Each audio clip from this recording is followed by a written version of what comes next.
Hi dear friends, എല്ലാവർക്കും മറ്റൊരു വ്ലോഗിലേക്ക് സ്വാഗതം. ഇന്ന് നമ്മൾ ഈസി ആയിട്ട് യമ്മി ആയിട്ട് ചെയ്യാൻ പറ്റുന്ന ഒരു വെട്ട് കേക്കിന്റെ റെസിപ്പി ആയിട്ടാണ് വന്നിരിക്കുന്നത്. എങ്ങനെയാ ചെയ്യാൻ നോക്കാം. അതിനായിട്ട് ഒരു ബൗൾ എടുക്കുക. ആ ബൗളിലേക്ക് 2 കപ്പ് മൈദ ചേർത്ത് കൊടുക്കുക. ഇനി ഒരു 1/2 ടീസ്പൂൺ ബേക്കിംഗ് സോഡയാണ് ചേർത്ത് കൊടുക്കേണ്ടത്.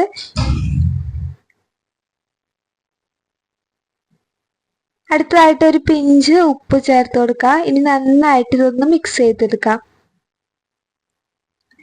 അരിച്ച് മിക്സ് ചെയ്തെടുക്കൊന്നും വേണ്ട, ജസ്റ്റ് സ്പാച്ചിൽ യൂസ് ചെയ്തോ ഒന്ന് മിക്സ് ചെയ്താൽ മതി. ഇനി നമുക്കൊരു 1/4 കപ്പ് പഞ്ചസാര പൊടിച്ചെടുക്കണം. അതിലേക്ക് ഞാനൊരു 8 ഏലക്കായ കൂടി ചേർക്കുന്നുണ്ട്. ഇനി നന്നായിട്ട് പൊടിച്ചെടുത്ത പഞ്ചസാരയിലേക്ക് 2 കോഴിമുട്ട പൊട്ടിച്ചൊഴിക്കാം. ഇനി ഇത് നന്നായിട്ടൊന്ന് മിക്സ് ചെയ്തെടുക്കണം. നമുക്ക് ജാർ ഒന്ന് ഫസ്റ്റത്തെ സ്പീഡിലിട്ട് ഒന്ന് കറക്കി എടുത്തിട്ട് വരാം. ഇപ്പൊ ദേ കണ്ടില്ലേ, ഇതുപോലെ നന്നായിട്ട് പഞ്ചസാരയും മുട്ടയും നന്നായിട്ട് മിക്സായി വന്നിട്ടുണ്ട്. ഇനി ഇതൊരു ഭാഗത്തേക്ക് മാറ്റി വെച്ചിട്ട് നമ്മൾ നേരത്തെ മിക്സ് ചെയ്ത മൈദ മിക്സ് എടുക്കുക. ഇനി അതിലേക്ക് 4 ടേബിൾ ടീസ്പൂൺ റവ ചേർത്ത് കൊടുക്കാം. ഞാൻ നേരത്തെ റവ ചേർക്കാൻ മറന്നുപോയി, അതുകൊണ്ടാണ് ഞാൻ ഇപ്പോൾ റവ ചേർത്ത് കൊടുക്കുന്നത്. നല്ലൊരു ക്രിസ്പിനെസ്സിന് വേണ്ടിയിട്ട്, നല്ലൊരു തരിതരിപ്പ് കിട്ടാൻ വേണ്ടിയിട്ടാണ് ഈ റവ ചേർത്ത് കൊടുക്കുന്നത്. ഇനി ഇതിലേക്ക് നേരത്തെ അടിച്ചു വെച്ച മുട്ടയുടെ മിക്സ് ചേർത്ത് കൊടുക്കാം. കളറിന് ഞാനിവിടെ യെല്ലോ ജെൽ കളറാണ് ചേർത്ത് കൊടുക്കുന്നത്. ജെൽ കളർ ചേർത്ത് കൊടുക്കണമെന്ന് നിർബന്ധമില്ല. ബിരിയാണിയൊക്കെ ഉണ്ടാക്കാനായിട്ട് യൂസ് ചെയ്യുന്ന ആ ഒരു കളറില്ലേ, അത് ചേർത്ത് കൊടുത്താലും മതി. മഞ്ഞൾപ്പൊടി ചേർത്ത് കൊടുക്കരുത്. മഞ്ഞൾപ്പൊടി ചേർത്ത് കൊടുത്തു കഴിഞ്ഞാൽ ബേക്കിംഗ് സോഡയായിട്ട് പ്രവർത്തിച്ച് കഴിയുമ്പോൾ അതിനൊരു റെഡ് കളർ കിട്ടും. ഇനി നമുക്ക് വാനില എസൻസ് ചേർത്ത് കൊടുക്കാം. 1 ടീസ്പൂൺ വാനില എസൻസ് ആണ് ഞാനിവിടെ ചേർത്ത് കൊടുത്തത്. ഇനി ഇത് നന്നായിട്ട് സ്പാച്ചിൽ യൂസ് ചെയ്തോ അല്ലെങ്കിൽ ഒരു തവി യൂസ് ചെയ്തോ നന്നായിട്ട് മിക്സ് ചെയ്തെടുക്കാം. ആദ്യം തന്നെ കൈ വെച്ച് മിക്സ് ചെയ്യരുത്. കൈ വെച്ച് ആദ്യം തന്നെ മിക്സ് ചെയ്യുമ്പോൾ നമ്മുടെ കയ്യിന്മേൽ പെട്ടെന്ന് ഇത് ഒട്ടിപ്പിടിക്കാനുള്ള ചാൻസ് കൂടുതലാണ്. അതുകൊണ്ട് ഇതുപോലെ ഒരു സ്പാച്ചിൽ യൂസ് ചെയ്തിട്ട് നന്നായിട്ട് മിക്സ് ചെയ്തതിന് ശേഷം കൈ വെച്ചിട്ട് മിക്സ് ചെയ്താൽ മതി. ഇപ്പം നമ്മുടെ ഈ ഒരു ബാറ്റർ നന്നായിട്ട് ലൂസായിട്ടാണ് ഇരിക്കുന്നത്. ഇതിലേക്ക് 1 ടീസ്പൂൺ ബട്ടറും കൂടി ഞാൻ ചേർത്ത് കൊടുക്കുന്നുണ്ട്. ബട്ടറൊക്കെ തികച്ചും ഓപ്ഷണലാണ്. ഒരു ടേസ്റ്റ് കൂടാൻ വേണ്ടിയിട്ടാണ് ബട്ടർ ചേർത്ത് കൊടുക്കുന്നത്. ഇനി നമുക്കിത് കൈ വെച്ചിട്ട് നന്നായിട്ട് മിക്സ് ചെയ്ത് കൊടുക്കാം. കണ്ടില്ലേ, ഇപ്പൊ ഇത് നന്നായിട്ട് ലൂസായിട്ടാണ് ഇരിക്കുന്നത്. ഇനി ഇതിലേക്ക് ഇത് ഒരു ടൈറ്റ് ആയിട്ട് വരാൻ വേണ്ടിയിട്ട് നമുക്ക് മൈദപ്പൊടി ആഡ് ചെയ്ത് കൊടുക്കാം. ആദ്യം കുറച്ച് മൈദപ്പൊടി ആഡ് ചെയ്ത് കൊടുത്തിട്ട് ഇതുപോലെ നന്നായിട്ട് മിക്സ് ചെയ്ത് നോക്കാം. എന്നിട്ട് ഇനിയും കൂടി മൈദപ്പൊടി വേണമെങ്കിൽ മാത്രം മൈദപ്പൊടി ചേർത്ത് കൊടുക്കാം. ഞാനിവിടെ ഏകദേശം ഒരു 1/2 കപ്പിൻ്റെ അടുത്ത് മൈദപ്പൊടി വീണ്ടും ചേർത്ത് കൊടുത്തിട്ടുണ്ട്. നമ്മൾ ആദ്യം തന്നെ 2.5 കപ്പ് മൈദ എടുത്തിട്ട് ഇതുപോലെ മിക്സ് ചെയ്യാനായിട്ട് ശ്രമിക്കരുത്. കാരണം നമ്മൾ എടുക്കുന്ന മുട്ടയുടെ ആ ഒരു ലിക്വിഡിൻ്റെ കൺസിസ്റ്റൻസി അനുസരിച്ചായിരിക്കും നമ്മൾ രണ്ടാമത് ഇതുപോലെ പൊടി ചേർത്ത് കൊടുക്കേണ്ടി വരിക. അപ്പോൾ ശ്രദ്ധിച്ച് നോക്കി ചേർത്ത് കൊടുത്താൽ മതി മൈദപ്പൊടി.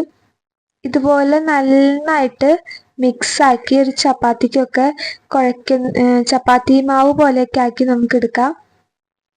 ഇനി ഇത് കുറച്ച് നേരം ഒന്ന് റെസ്റ്റ് ചെയ്യാനായിട്ട് വെക്കണം. ഒരു നനഞ്ഞ ഒരു ക്ലോത്ത് ഇട്ട് ആയാലും വെച്ചാൽ മതി. എൻ്റെ കയ്യിൽ ഇതുപോലത്തെ ഒന്നും ഉള്ളതുകൊണ്ടാണ് ഞാൻ ഇങ്ങനെ വെക്കുന്നത്. ഇപ്പോൾ ഏകദേശം 2 മണിക്കൂറിന് ശേഷം ഞാനിത് പുറത്തേക്ക് എടുത്തിട്ടുണ്ട്. ഇനി ഇത് 2ആയിട്ട് കട്ട് ചെയ്തെടുക്കാം.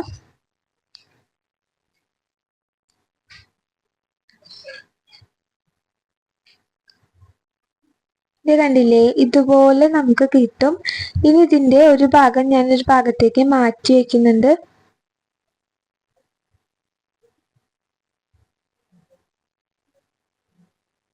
ഇനി നമുക്ക് ഒരു പീസ് എടുത്തിട്ട് ഇതുപോലെ കൈ വെച്ചിട്ട് നന്നായിട്ട് ഇനി ഇതുപോലെ കട്ട് ചെയ്ത് കൊടുക്കണം. നമ്മുടെ വലിപ്പത്തിനനുസരിച്ച് നമുക്ക് കട്ട് ചെയ്ത് കൊടുക്കാം.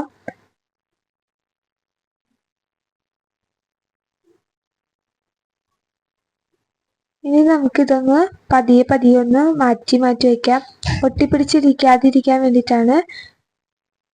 ഇനി കൈ വെച്ചിട്ട് ഇതുപോലെ ഒന്ന് പ്രസ് ചെയ്ത് കൊടുക്കണമെങ്കിൽ അങ്ങനെ കൊടുക്കാം. ഇത് സൈഡിൽ ഉണ്ടായിരുന്ന ആ ഒരു ചെറിയ പീസാണ് ഞാൻ അതുപോലെ ചെയ്തത്. ഇനി കൈ വെച്ച് ഇതുപോലെ ഒന്ന് പ്രസ് ചെയ്ത് കൊടുത്തു കഴിയുമ്പോൾ അത് കുറച്ചും കൂടി ഒന്ന് പരന്ന് കിട്ടും.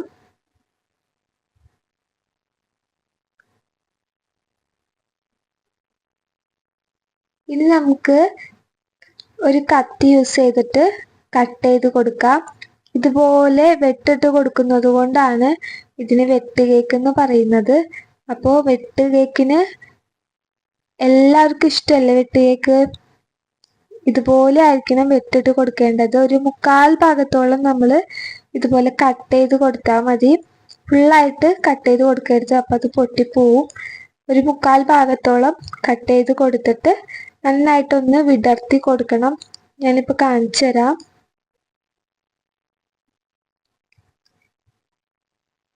കണ്ടില്ലേ, ഇതുപോലെ ഒന്ന് വെട്ടിട്ട് കൊടുത്തിട്ട് ഇതുപോലെ ഒന്ന് കൈ കൊണ്ടൊന്ന് വിടർത്തി കൊടുക്കാം.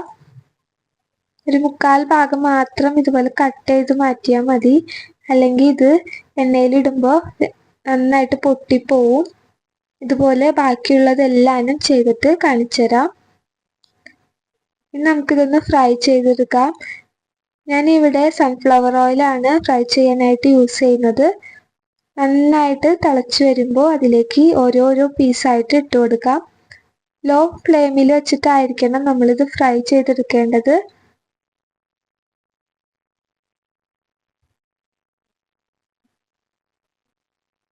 എല്ലാവർക്കും അച്ചൂസ് വ്ലോഗ് എന്ന ഞങ്ങളുടെ ചാനൽ ഇഷ്ടമാകുന്നുണ്ടെങ്കിൽ എല്ലാ കൂട്ടുകാരും ഒന്ന് സബ്സ്ക്രൈബ് ചെയ്യണേ. ലൈക്ക് ചെയ്യാനും ഷെയർ ചെയ്യാനും കമൻറ്റ് ചെയ്യാനും ആരും മറന്നു പോവല്ലേ.